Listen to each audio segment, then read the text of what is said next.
On Thursday, October 1st, we have our full moon in Aries. So of course, the full moon classically is about endings. It's about closure. It's about release.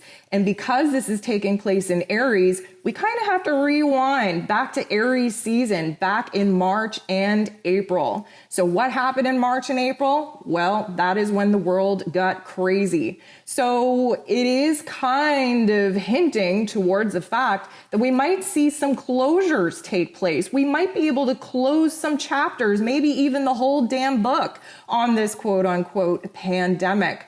The full moon in Aries is going to trigger a lot of fiery emotions. Mars rules over Aries, and Mars, of course, being the god of war, in its place of power in Aries right now in a retrograde. So we are going to feel fired up. We could feel excited. We're going to feel passionate. We could feel angry. Chances are, either way, we're going to feel agitated because there's so much energy building up in us. We do not know what to do with it. Because we are kind of expected and encouraged underneath a full moon to release and to purge, we have to think about what it is that is changed for us, what it is we need to take leadership on, what it is we need to reclaim our power back about individually and collectively. So making the connection back to March and April to the new moon in Aries, of course, all of us went into this year making some really, really beautiful intentions for the year.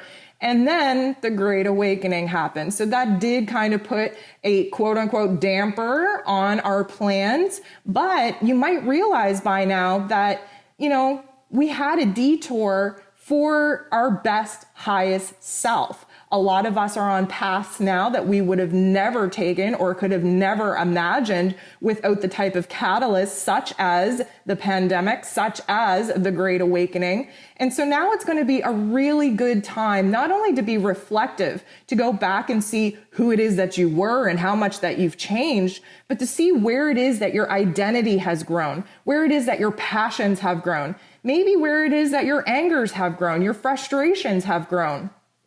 All of these realizations are acting as a framework for you to kind of release underneath the full moon energy, opening yourself up for a brand new emotional cycle where we can get passionate about new things, where we can take the leadership role on new paths, where we can get aggressive about moving forward in our path, especially where new excitement and passion are leading the way.